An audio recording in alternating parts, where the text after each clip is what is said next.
Kommuri gold buyers తాకట్లో ఉన్న బంగారం విడిపించి ఆ రోజు మార్కెట్ రేటు కట్టి మిగిలిన డబ్బు మీకే ఇస్తారు. Contact number 9247538993. జై శ్రీమన్నారాయణ.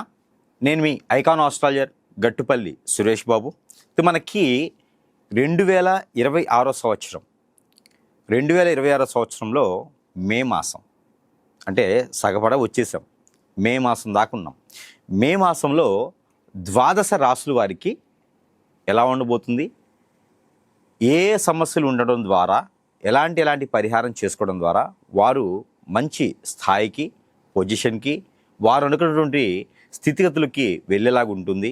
దానితో పాటు ఈ యొక్క మాసంలో శుభకార్యాలు చేసుకునేదానికి విదేశీయానానికి వెళ్ళేదానికి ఏ రాశుల వారికి ఎలా ఉంటుంది, అందులోనూ పెళ్ళిళ్ళు చేసుకునే వారికి, పెళ్ళి అయ్యి భార్యాభర్తలు విడిపోయిన వారికి, భార్యాభర్తలు సుఖంగా ఉంటూ పిల్లలు పుట్టలేని వారికి, పిల్లలు మాట వినని వారికి, అంటే ఈ గ్రహస్థితులు గమనించినట్టయితే ఏ రాశి వారికి ఎలా ఉండబోతుందో ఒకసారి మనము పరిశీలన చేసుకోవచ్చు. ముఖ్యంగా అతిపెద్ద గ్రహాలైనటువంటి శని భగవానుడు మీనరాశిలోనే సంచరిస్తారు ఈ మాసం మొత్తం కూడాను. అలానే రాహు కూడా ఇదే మాసం మొత్తం కూడా ఎక్కడైతే స్థానంలో ఉన్నారో అదే స్థానంలో సంచరిస్తూ ఉంటారు. గురువు అయితే కనుక మిథున రాశిలోనే సంచరిస్తూ ఉంటారు. అలానే కేతువు అయితే కనుక మనకి సింహరాశిలోనే సంచరిస్తూ ఉంటారు. రాహు వచ్చి కుంభరాశిలో, కేతు వచ్చి సింహరాశిలో ఇలాగా సంచరించేటువంటి గ్రహస్థితి కనపడతా ఉంది. ఇక అందరికీ తెలిసిన విషయమే, చంద్రుడైతే 3 రోజులకు ఒక్కసారి గ్రహాన్ని మారుతూ ఉంటారు, అంటే రాశిని మారుతూ ఉంటారు. ఈ యొక్క గ్రహస్థితిని మనం గ్రహించుకొని ఉన్నప్పుడు ఇక మరొక విషయం, శుక్రుని యొక్క గ్రహం ఎక్కువ శాతము గ్రహాల యొక్క స్థితిగతులు గమనించినట్టయితే కనుక శుక్రుని యొక్క దశాంతరదశ నడిచే వారికి కొంతమేర బాగుంటుందని చెప్పొచ్చు. శుక్రుని గ్రహం వచ్చేసి అన్ని రాశులకి మీద కూడా కొంతమేర అశుభ ఫలితాలు చూపించకన్నా కూడా మిశ్రమ ఫలితాలుగా కనపడతా ఉంది ఇది మే మాసం మొత్తం కూడా.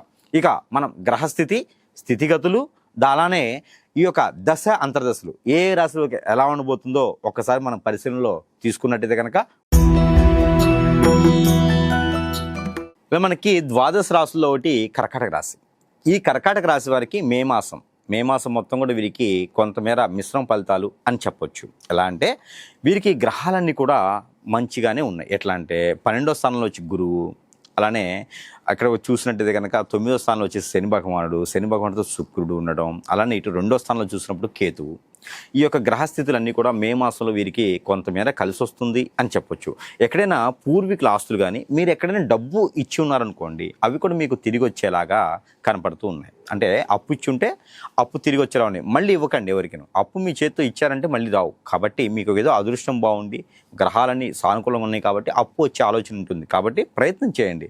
మళ్ళీ వాళ్ళతో కొట్లాట పెట్టుకుంటే మీకు శత్రువు అవుతారు. శత్రువు అయ్యారంటే మీ మీద మళ్ళీ కూడా దండెత్తి ఏదో ఒక చెడు క్రియ చేసి మీరు ఎదగకుండా చేస్తారు, అష్టదిబ్బందం చేస్తారు, కట్టుదిడ్డం చేసేస్తారు. అప్పుడు మీరు బయటికి వెళ్ళలేరు, ఎదగలేరు. కాబట్టి ప్రశాంతమైనటువంటి జీవితం అనుభవించాలంటే అప్పు ఎక్కడైతే ఇచ్చారో అక్కడ జాగ్రత్తగా అడగండి. నోరు పెలిపారా అంటే మాత్రం ఖచ్చితంగా మీకు శత్రువులే అవుతారు. ఇది ఒకటి జాగ్రత్తగా పాటించుకోవాలి. రెండోది, రాజకీయ రంగంలో మీకు ఏదైనా అనుభవం ఉన్నా, మీకు ఏదైనా ఇంట్రెస్ట్ ఉన్నా, ఇష్టం ఉన్నా, మీకు అభిప్రాయం ఏదైనా ఇబ్బంది లేకుండా ఉంటే కనుక రాజకీయ రంగంలో అడుగు పెడితే కర్కాటక రాశి వారి మే మాసంలో 2026 సంవత్సరంలో కనుక దినదిన అభివృద్ధి అయ్యేలాగా మంచి పదవులు మీకు అంటగట్టేలాగా కనపడుతున్నాయి కొన్ని పార్టీలు అయితే కనుక. రాజకీయ రంగంలో మీరు బాగా రాణించగలుగుతారు. కాబట్టి ఆ మేర ప్రయత్నం చేయొచ్చు. కాకపోతే మే 7వ తారీఖు తర్వాత మీరు ప్రయత్నం చేయండి. ఇకపోతే పెళ్ళయ్యి భార్యాభర్తలు విడిగా ఉన్నారా అంటే కనుక మీ మధ్యలో ఏదో జరుగుతుందని అర్థం. అంటే పెళ్ళికి ముందు కంపాటబిలిటీ అని ఉంటుంది.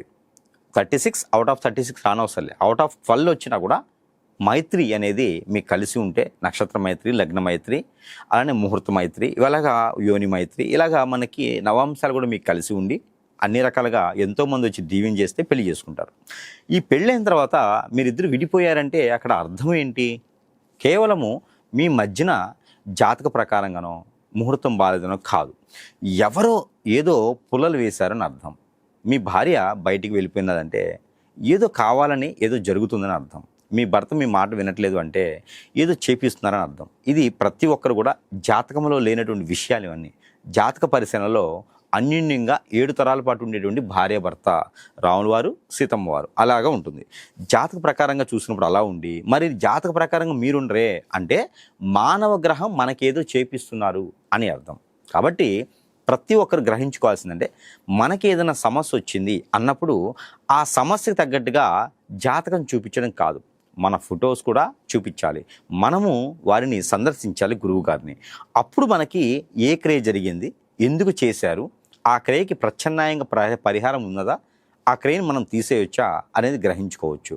ఖచ్చితంగా మనలాంటి వాళ్ళ దగ్గర అయితే కనుక మీకు ఏ క్రియ జరిగిందో ఆ క్రియని తీసేసే విధంగా మనము ప్రయత్నం చేయొచ్చు. అన్నీ కూడా మనం పుట్టినప్పుడు గోచార ప్రకారంగా జాతకాలు అయితే ఉండవు. కాబట్టి ప్రతి ఒక్కరు కూడా దీన్ని గ్రహించుకోవాలి, గమనించుకోవాలి, ఆలోచించుకోవాలి, చింతించకూడదు.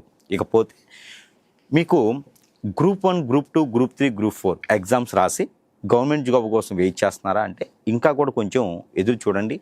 సెప్టెంబర్ వరకు కూడా మీకు అవకాశాలు అయితే కనపడట్లేదు. ఇక నిరుద్యోగులు ఏమైనా ఉంటే కనుక వారు బోటిక్ కానీ, బ్యూటీ పార్లర్ కానీ, ఫ్యాన్సీ షాపులు కానీ రంగాల్లో వ్యాపారం వృద్ధిలో చేసుకోవడానికి చాలా అనుకూలంగా ఉంది. అందులో కర్కాటక రాశివారు కాబట్టి హోటల్, ఫుడ్ ఇండస్ట్రీ కూడా మీకు అద్భుతంగా ఉంటుంది, ప్రయత్నం చేయొచ్చు.